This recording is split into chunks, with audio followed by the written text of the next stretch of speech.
Саламатсыздарбы окуучулар, бүгүн биз комбинаторика тарабынын 9 такырынын Б деңгээли эсептерин баштайтын болобуз. Биздин биринчи эсебimiz 9/4-түн теңдөөдү шешүү эсептери болуп табылат. Биринчи эсептен баштасак, с n-нан 2 тең 28 экенин чыгарып көрдүк. Яны ошол жердеги n-nin маанин табуу керек. Буну биз комбинаториканын теория формуласы аркылуу ачатын болсок, n факториал бөлүнгөн 2-нин факториалы көбөйтүлгөн n-2-нин факториалы тең экен бизде 22. Эми биз мына n факториалды мисалга сан деп ойлойк. Мисалы 8 деген сан. 8-ин факториалы. Биз аны калай жаза алабыз? Оган дейинги сандан ошол өзүнө көбөйткөнгө деп жазууга болот. Ошол сыяктуу мына n факториалды биз жаза алабыз n-1-дин факториалы көбөйтүлгөн n деп. Мына экөөбү бирдей нерсе. Сондуктан ошол жерде ошол амалды колдонатын болобуз. n факториалды биз n көбүйтүү n-1 көбүйтүлгөн n-2-нин факториалы деп жаза алабыз. Яны мисалга 8-ин факториалы тең 6 факториал көбүйтүү 7 көбүйтүү 8 деген сыяктуу. Осылай жазабыз. Бөлүмүндө 2 и n-2-нин факториалы тең экен 28. Факториалдар кыскарат. n көбүйтүү n-1. Мына 2 теңдиктин ар жагына көбүйтүү болуп бар. 28 көбүйтүү 2 56 болду. Жакшыраак ачатын болсок, n квадрат минус n 56 минус болуп кетет, тең 0. Дискриминант чыгаратын болсок, 1 плюс 4 56. 4 56 көчсөк бизде 224, оган кошсок 225. Бул бизде 15-тин квадраты. n1 2-ни табатын болсок, бизде 1 плюс минус 15 бөлүнгөн 2. 1-ден 15-ке кошсок 16, 12-ке бөлсөк 8. 1-ден 15 алсак минус 14, 12-ке бөлсөк минус 7. Бирок биз терс санды маани иретинде кабылдай алмайбыз, сондуктан жообубуз 8 болду. Келесі эсеп 9/4-түн экинчиси с n-нан n-3-тү табуу керек. Ол тең экен 20-га.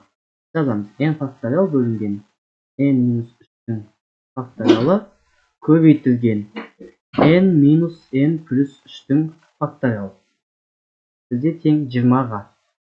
n факториалды биз n-3-кө келтиребиз. n көбүйтүү n-1, n-2, n-3 тың факториалы бөлүнгөн n-3-түн факториалы. n менен жоюлат, сонда тек гана 3-түн факториалы тең экен 20-га. Жалгастыратын болсак, факториалдар карады. n көбүйтүү n-1, n-2. Мына 3-түн факториалы ол бизде 6-га тең. 6-ны теңдиктин ар жагына өткөзсөк, 20 менен көбөйүп 120 болот.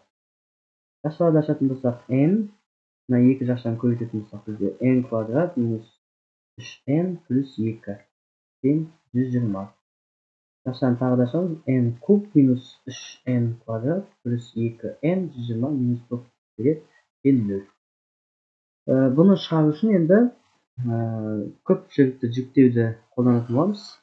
Яны n куб минус 6n квадрат.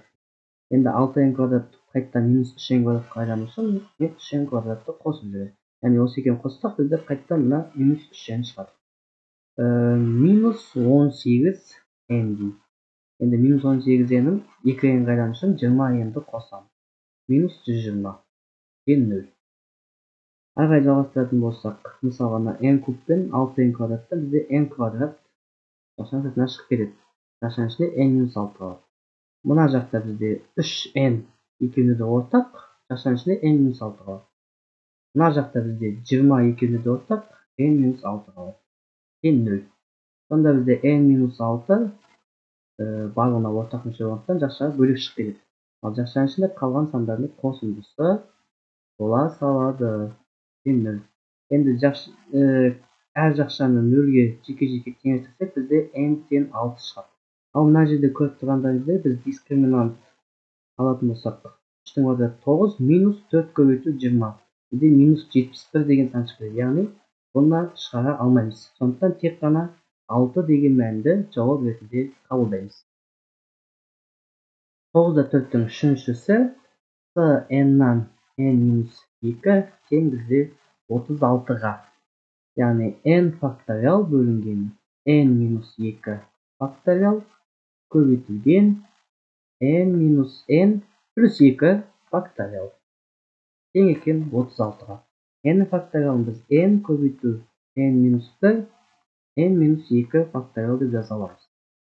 n-2 факториал жазып қоямыз. n мен n жойылады. Көбейту 2-нің факториалы тең 36-ға. Факториалдар тарады, сонда бізде n көбейту n-1. 2-нің факториалы 2-ге тең, теңдіктің ар жағына көбейіп 72 болады. Сонда n квадрат минус n минус 72 тең 0 деген қарапайым квадраттық теңдеу шығады. Дискриминантты есептесек, 1-дің квадраты 1 плюс 72 көбейтілген 4 бізде 288, оған 1 қоссақ 289. Ол бізде 17-нің квадраты.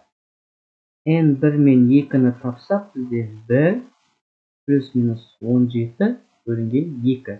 1-ді 17-ге қоссақ 18, 12-ге бөлсек 9, 1-ден 17-ні алсақ минус 16, 12-ге бөлсек минус 8. Минус 8 жауапқа қалданбайды, себебі комбинаторикада мысалы с, n, k деп алатын болсақ, n мен k бізде 0-ден плюс жетістікке дейін деп алынады. Яғни оның ішіндегі бүтін сандар ғана, мысалы 0, 1, 2, 3, 4, 5, 6 деген сияқтандар. Минус 8 жауапқа төлемейді, сонда жауабымыз 9 болып қабылданады. Келесі, асхана мәзірінде 7 түрлі сұйық тағам, 9 түрлі қою тағам және 4 түрлі сусын ұсынылған. Сұйық, қою және сусыннан тұратын түскі асты қанша тәсілмен таңдауға болады? Яғни біз 7 түрлі сұйықтан біреуін таңдаймыз. Сол сияқты 9 түрлі сұйықтан біреуін таңдаймыз, 4 түрлі сұйықтан сусыннан біреуін таңдаймыз. Осыны шығаратын болсақ, 7 факториал бөлінген 1 факториал, 7-тен 1 алсақ 6 факториал.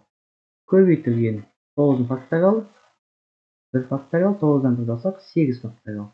Көбейту 4 факториал, 1 факториал, 4-тен 1 алсақ 3 факториал. Тең болады 7 факториал дейміз, ол 6 факториал көбейту 7 бөлінген 6 факториал. Яғни 1 факториал бізде 1 жазбай қойсақ болады. Көбейту 9 факториал, 8 факториал көбейтілген 9. 8 факториал. Көбейтілген 4 факториал, 3 факториал көбейтілген бөлінген 3 факториалды жазамыз. Факториалдар қарады. Сонда бізде 7 көбейту 9 көбейту 4 қалады.